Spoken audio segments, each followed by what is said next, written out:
গঠন করে না দেওয়া হয়, সারা দেশে প্রতিটা জায়গা থেকে আমরা অসহযোগ আন্দোলনের ডাক দিয়েছি।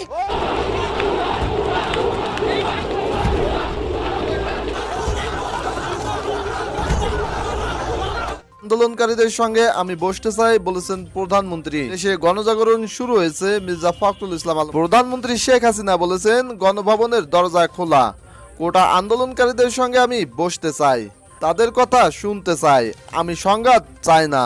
শনিবার ৩ আগস্ট দুপুরে গণভবনে পেশাজীবী সমন্বয় পরিষদের কেন্দ্রীয় নেতাদের সঙ্গে বৈঠকে তিনি একথা জানান। এ সময় বিশ্ববিদ্যালয়, স্বায়ত্তশাসিত প্রতিষ্ঠান ও সরকারি প্রতিষ্ঠান প্রস্তাবিত পেনশন ব্যবস্থা বাতিল ঘোষণা করেন প্রধানমন্ত্রী।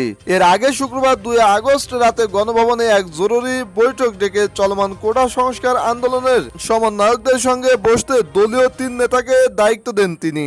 দায়িত্বপ্রাপ্তরা হলেন আওয়ামী লীগের সভাপতি মণ্ডলীর সদস্য অ্যাডভোকেট জাহাঙ্গীর কবির ননক, যুগ্ম সাধারণ সম্পাদক মইবুল আলম হানিফ ও কৃষিবিদ আফামো বাউদ্দিন নাসিম। আওয়ামী লীগের সঙ্গে বসার বিষয়ে বৈষম্য বিরোধী ছাত্র আন্দোলনের অন্যতম সমন্বয়ক নাহিদ ইসলাম সংবাদ মাধ্যমকে বলেন, সরকারের সঙ্গে আলোচনায় বসার কোনো পরিকল্পনা আমাদের নেই। নাহিদ বলেন, যখন আমরা ডিবি হেফাজতে ছিলাম তখন প্রধানমন্ত্রীর সঙ্গে আলোচনা বসার প্রস্তাব দেওয়া হয়েছিল, কিন্তু আমরা এই প্রস্তাবের প্রতিবাদে ডিবি হেফাজতে অনশন করেছিলাম। প্রসঙ্গগত শুক্রবার ২ আগস্ট এক ভিডিও বার্তায় বৈষম্য বিরোধী ছাত্র আন্দোলনের অন্যতম সমন্বয়ক আব্দুল হান্নান মাসুদ নতুন কর্মসূচির ঘোষণা দেন। তিনি বলেন, সারা দেশের ছাত্র নাগরিকদের শান্তিপূর্ণ আন্দোলন হামলা করে খুনের প্রতিবাদ ও ৯ দফা দাবিতে শনিবার ৩ আগস্ট সারা দেশে বিক্ষোভ মিছিল ও রোববার ৪ আগস্টকে সর্বাত্মক অসহযোগের আন্দোলনের ডাক দেওয়া হলো। আব্দুল হান্নান মাসুদ বলেন, আমরা বৈষম্য বিরোধী ছাত্র আন্দোলনের পক্ষ থেকে স্পষ্ট ঘোষণা করছি, আগামী ৩ আগস্ট সারা দেশের প্রতিটি পাড়া মহল্লায় প্রতিটি জায়গায় বিক্ষোভ কর্মসূচি পালিত হবে। আগামীকালের পর থেকে সর্বাত্মক অসহযোগ আন্দোলন পালিত হবে। তিনি বলেন, রোববার ৪ আগস্ট থেকে এ সরকারকে কোনো ট্যাক্স দেওয়া হবে না, এ সরকারের কোনো অফিসে যাওয়া হবে না, সরকারকে সর্বাত্মক অসহযোগিতা করা হবে। এ সময় গ্যাস বিদ্যুৎ বিল না দেওয়ারও আহ্বান জানান তিনি।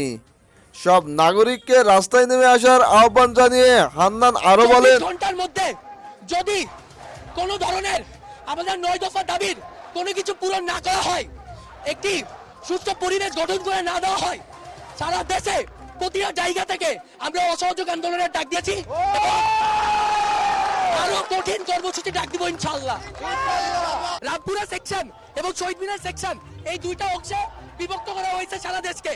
তো আমরা রামপুরা অংশে রয়েছি, যদি এরপরে কেউ যাইতে চাই শহীদ মিনারে তাহলে যাবে। এখানে কয়েকটা ভূমিকা কথা বলে রাখি। আজকে আমাদের এখানে বিক্ষোভ সমাবেশের মূল উদ্দেশ্য কি? আমরা প্রথম থেকে এটা একটা কোটা সংস্কার আন্দোলন ছিল, ছাত্ররা শান্তিপূর্ণ যৌক্তিক আন্দোলন করেছিল, কিন্তু বারবার বলা সত্ত্বেও আমাদের ওপর লাঠিচার্জ, তাদের পেট্রোল বাহিনী দিয়ে হত্যাকাণ্ড করা হয়েছে, গণহত্যার শিকার হয়েছি আমরা। সেই 16 থেকে 17 তারিখের পর থেকে উত্তরা আমাদের মাইস্টার কলেজের ওখানে, ঢাকা কলেজের সায়েন্স ল্যাবের ওখানে, ডিউতে, জাবিতে, রাবিতে, ব্র্যাক ইউনিভার্সিটি, এলএসইউ, প্রতিটা জায়গায়, ইস্টওয়েস্ট, প্রতিটা জায়গায় আমাদের উপর গণহত্যা এবং আমাদের অতর্কিত হামলা শিকার হয়েছি আমরা। এই বিচার, এই কোটা সংস্কার আমরা চেয়েছিলাম, কিন্তু এত রক্তের বিনিময়ে চাই নাই, এত রক্তের বিনিময়ে আমরা চাই নাই।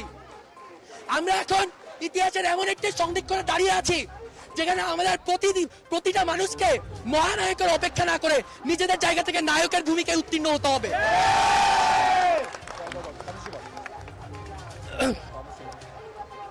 শেষ ভূমিকা যেটা, সেটা হচ্ছে সংলাপ। আমরা বারবার চেয়েছিলাম, কারফিউ শিথিল হোক, ক্যাম্পাস খুলে যাক, আমরা সরকারের সাথে সুস্থ সংলাপে হয়তো বসবো যদি তারা সে পরিবেশ করে দেয়, কিন্তু তারা বারবার আমাদেরকে বন্দুকের নলের সাথে সংলাপে বসিয়েছে। সেইটার প্রতিবাদ আমরা জানাচ্ছি, এবং যতক্ষণ পর্যন্ত এই ছাত্র সমাজ এই ৯ দফা দাবি পূরণ না হবে ততক্ষণ পর্যন্ত আমরা রাজপথে থাকবো।